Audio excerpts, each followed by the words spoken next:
সমস্তটা দিন বন্দুক কাঁধে করে একটা চখার পিছনে ঘুরে ঘুরে ক্লান্ত হয়ে পড়েছিলাম।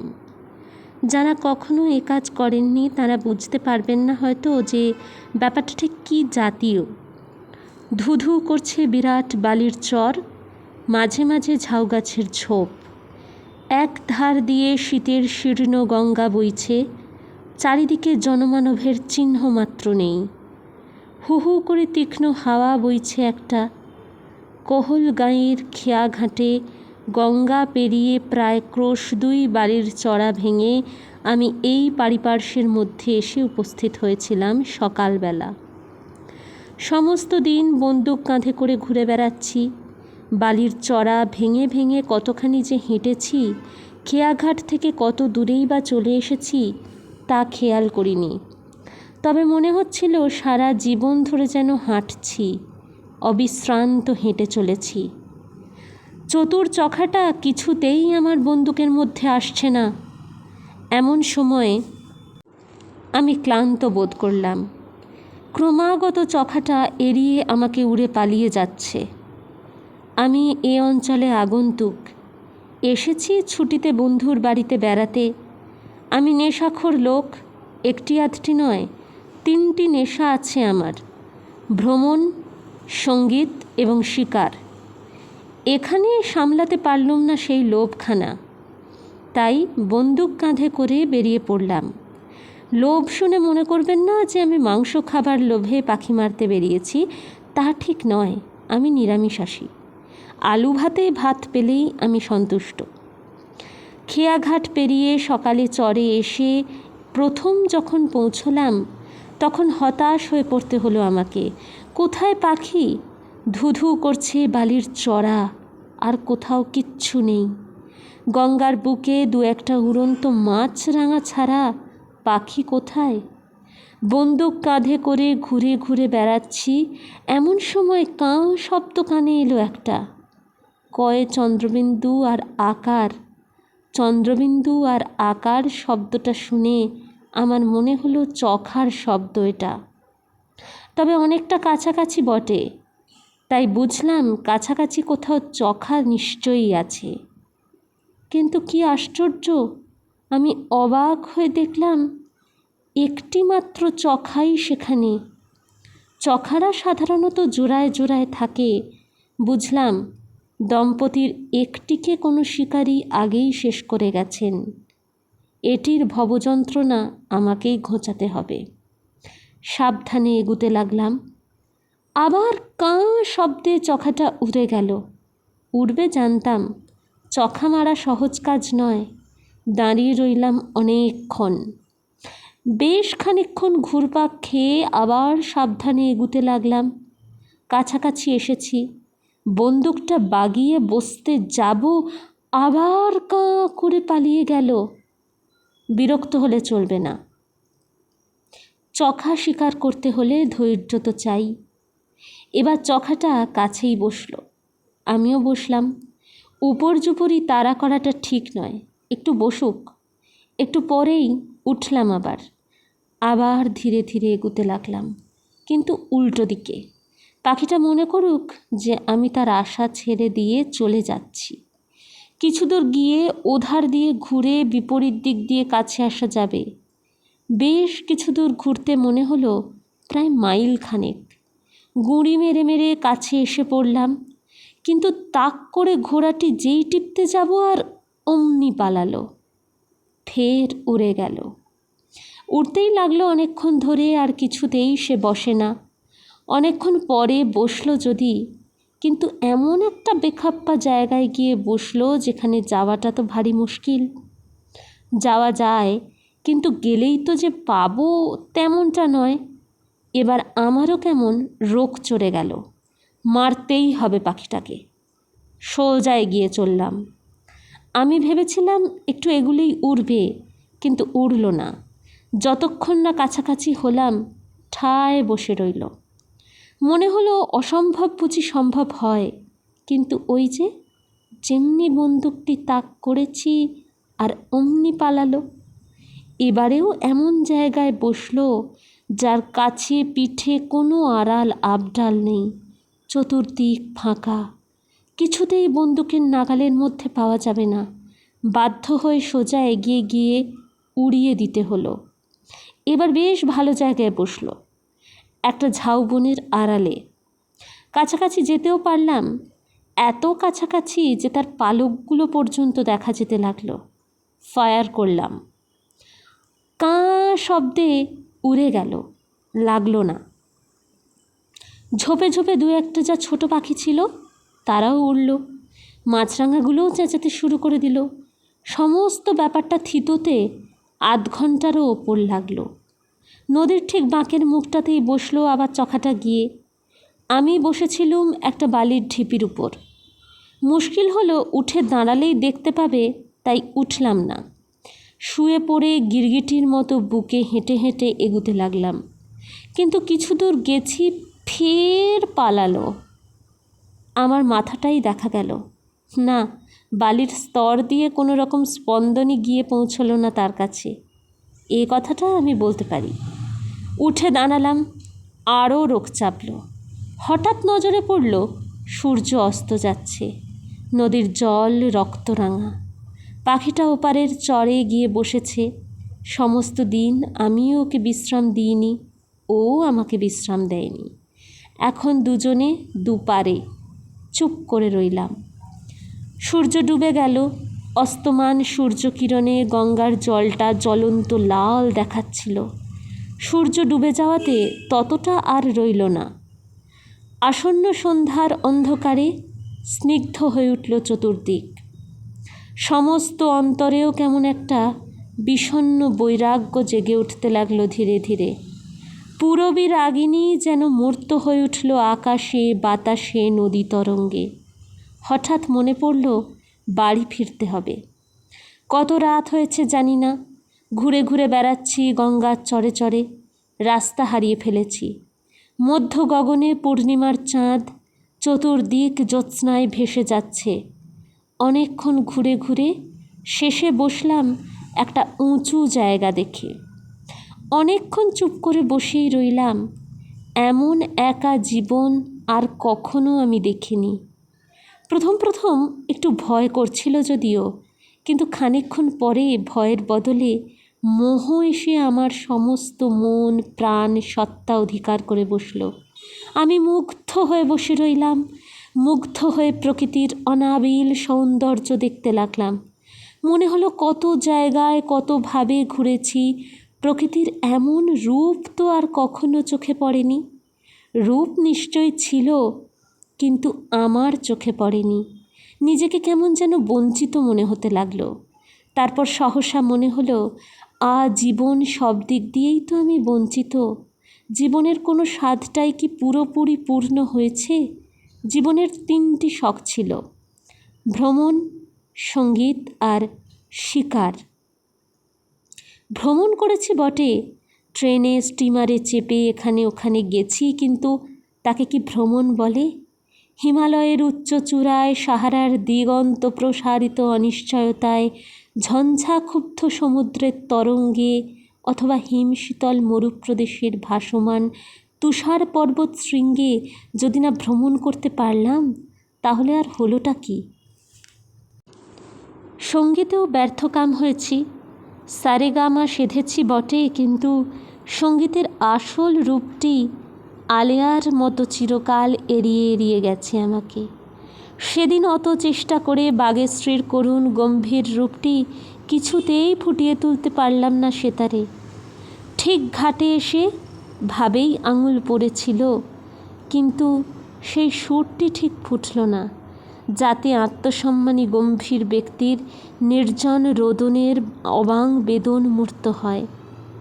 শিকারে বা কী করেছি এমন জীবনে? সিংহ, হাতি, বাঘ, গন্ডার কিছুই তো মারিনি।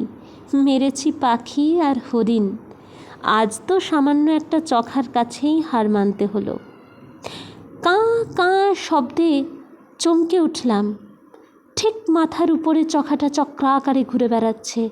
পাখিরা সাধারণত রাত্রে তো ওড়ে না, হয়তো ভয় পেয়েছে কোনো রকমে। উৎসুক হয়ে চেয়ে রইলাম। সে উড়তে থাকলো, আরও খানিকটা নেমে এলো।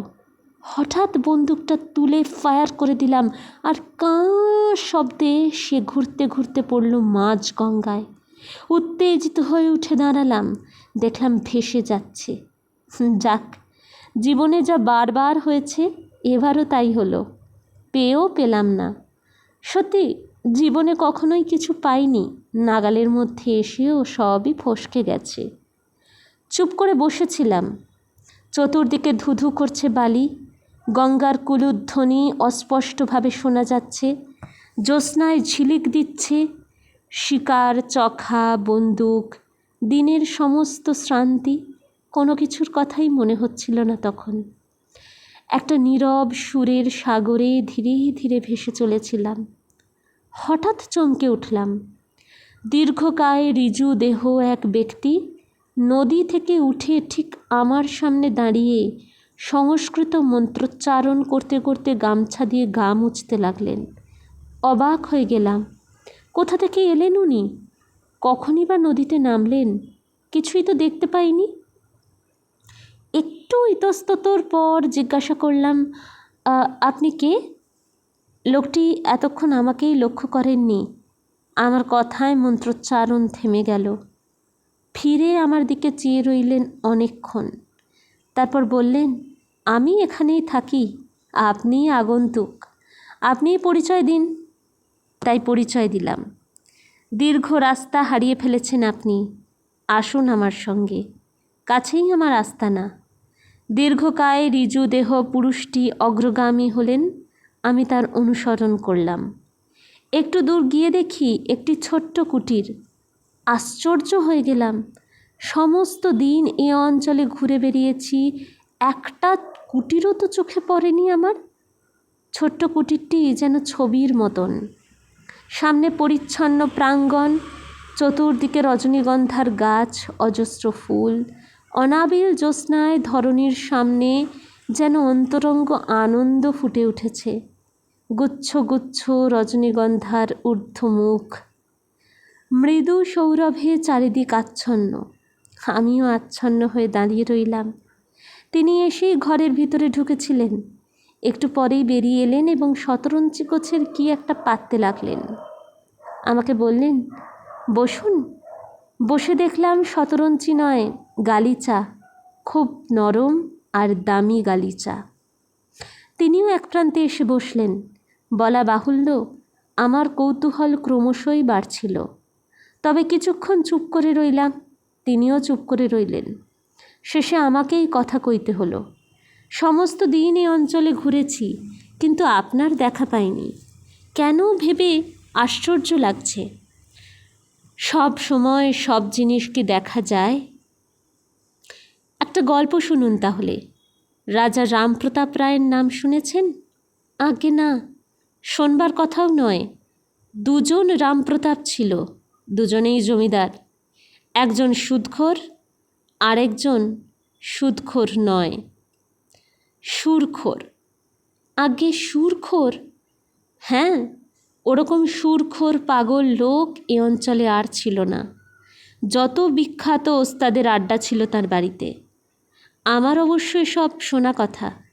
আমার পাঞ্জাবে জন্ম, পাঞ্জাবি ওস্তাদের কাছে গান বাজনা শিখেছিলুম। এখানে নাকি একজন রামপ্রতাপ নামে গুণী জমিদার আছে, এ কথা আমি শুনলুম, যিনি প্রকৃত সুরের সমাজদার। প্রকৃত গুণীকে উনি কখনো ব্যর্থ মনোরথ হতে দেননি। গাড়িতে একজনের মুখে তার কথা শুনে তখন ঠিকানাটাও জিজ্ঞেস করি, তাহলেই তো ব্যাপারটা পরিষ্কার হয়ে যায়। কিন্তু তা না করে আমি সপ্তাহখানেক পরে আরেকজনকে জিজ্ঞাসা করলুম, রাজা রামপ্রতাপ রায় কোথায় থাকেন? তিনি দিলেন সুদখোর রামপ্রতাপের ঠিকানা। ডানকুনি স্টেশনে নেমে 10 ক্রোশ হাঁটলে তবে নাকি তার নাগাল পাওয়া যাবে। একদিন বেরিয়ে পড়লাম তার উদ্দেশ্যে। ডানকুনি স্টেশনে নামলাম, তখন বেশ রাত হয়েছে। সেদিনও পূর্ণিমা। স্টেশনে আরেকজনকে জিজ্ঞাসা করলাম, সুদখোর রামপ্রতাপ ও এ অঞ্চলে প্রসিদ্ধ লোক, তাকে সবাই চেনে। তাই যাকেই জিজ্ঞাসা করলাম সে রাস্তাটা দেখিয়ে দিয়ে বলল, সোজা চলে যান। আমিও চলতে লাগলাম। জানি না কতক্ষণ চলেছিলাম। খানিকক্ষণ পরে দেখলাম একটা বিরাট প্রান্তরের মাঝখান দিয়ে হাঁটছি, চারিদিকে কেবল মাঠ আর মাঠ, কোথাও কিচ্ছু নেই। মনে হলো যেন এই প্রান্তরের শেষও নেই। কিছুদূর গিয়ে হঠাৎ সামনে একটা প্রকাণ্ড রাজবাড়ি দেখা গেল।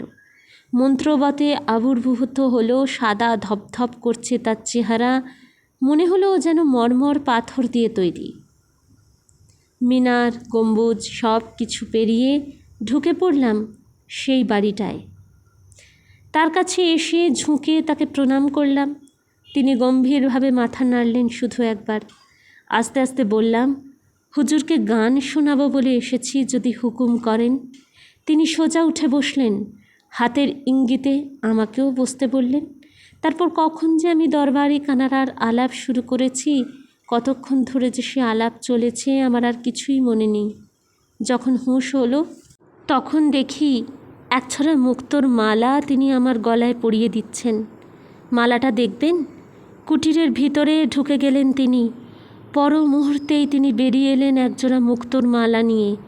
অমন সুন্দর, অত বড় মুক্তো আমি আর কখনো দেখিনি।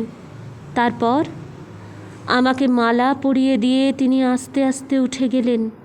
আমি চুপ করেই বসে রইলাম। তারপর কখন ঘুমিয়ে পড়েছি আমার মনে নেই। সকালে যখন ঘুম ভাঙল তখন দেখি রাজবাড়ির কাছারি, চৌতারা, লোকজন কোথাও কিচ্ছু নেই। ফাঁকা মাঠের মাঝখানে আমি একা শুয়ে ঘুমোচ্ছি। একা? কীরকম? সবিস্ময়ে প্রশ্ন করলাম। হ্যাঁ, ফাঁকা মাঠের মাঝখানে আমি একা, কেউ নেই। পরে খোঁজ নিয়ে জানলাম গুণী রাজা রামপ্রতাপ অনেক দিন হলো মারা গেছেন। বেঁচে আছে সেই সুদখোর বেটা। তার বাড়ির পথে সবাই আমাকে বলে দিয়েছিল, কিন্তু আমার মনের একান্ত ইচ্ছে ছিল গুণী রামপ্রতাপকে গান শোনাবার। তাই তিনি মাঠের মাঝখানে আমাকে দেখা দিয়ে আমার গান শুনে বকশিস দিয়ে গেলেন। কিছুক্ষণ দুজনেই চুপ করে রইলাম, কতক্ষণ তা মনে নেই। তারপর আমি জিজ্ঞাসা করলাম, গান শুনবেন? যদি আপনার অসুবিধে না হয়। অসুবিধে আবার কি? সুরের সাধনা করবার জন্যেই তো আমি এই নির্জন বাস করছি। আবার উঠে গেলেন। কুটিরের ভিতর থেকে বিরাট একখানা তানপুরা বের করে বললেন, বাগেশ্রী আলাপ করি শুনুন। শুরু হয়ে গেল বাগেশ্রী। কীরকম বাগেশ্রী, কত সুন্দর সে রূপ, সেই সুর। আমার আর কিচ্ছু মনে নেই কতক্ষণ ধরে শুনেছিলাম। হঠাৎ যে কখন ঘুমিয়ে পড়লাম তাও জানি না। যখন ঘুম ভাঙল তখন দেখি সেই ধুধু বালির চরে আমি একা শুয়ে আছি, কেউ কোথাও নেই। উঠে বসলাম। উঠতেই নজরে পড়ল চখাটা চড়ে বেড়াচ্ছে, মরেনি। আমরা তিনজনেই সবিস্ময়ে ভদ্রলোকের গলাটা রুদ্ধশ্বাসে শুনছিলাম। শিকার উপলক্ষেই আমার এই অঞ্চলে আসা। সন্ধেবেলা একবার ডাকবাংলোয় আশ্রয় নিয়েছি। পাশের ঘরেই ভদ্রলোক ছিলেন। আলাপ হলে আমরা শিকারি শুনে তিনি নিজেই এই অদ্ভুত অভিজ্ঞতার গল্পটা আমাদের বললেন। অদ্ভুত অভিজ্ঞতাই বটে। জিজ্ঞাসা করলাম, তারপর আর কিছু নেই? রাত হয়েছে, এবার শুতে যান। আপনাদেরও তো খুব ভোরে উঠতে হবে, আমারও ঘুম পাচ্ছে। এই বলে তিনি আস্তে আস্তে উঠে নিজের ঘরে প্রবেশ করলেন। আমরা কিছুক্ষণ চুপ করে দাঁড়িয়ে রইলাম। তারপর হঠাৎ আমার কৌতূহল হলো, কোন অঞ্চলের গঙ্গার চরে এই কাণ্ড ঘটেছিল জানতে পারলে আমরাও একবার জায়গাটা দেখে আসতাম। জিজ্ঞাসা করবার জন্য পাশের ঘরে ঢুকতে দেখি ঘরে কেউ নেই। চতুর্দিক দেখলাম, না, কেউ নেই। ডাক বাংলার চাপরাশিকে ডেকে জিজ্ঞাসা করলাম, পাশের ঘরে যে ভদ্রলোক ছিলেন তিনি কোথায়? চাপরাশি উত্তর দিল, পাশের ঘরে তো কোনো লোক নেই। গত 2 সপ্তাহের মধ্যে এখানে আর কেউ আসেনি। এই ডাক বাংলোয় বড় একটা কেউ আসতে চায় না। এ কথা বলে সে একটা অদ্ভুত হাসি হাসল। বিশেষ কিছুই বলবার নেই। আমার চ্যানেল নার্চার অফ লাভ ভালো লাগলে লাইক, শেয়ার, সাবস্ক্রাইব করবেন, পাশে থাকবেন, কমেন্টের মাধ্যমে আপনাদের মতামতটুকু খালি জানাবেন।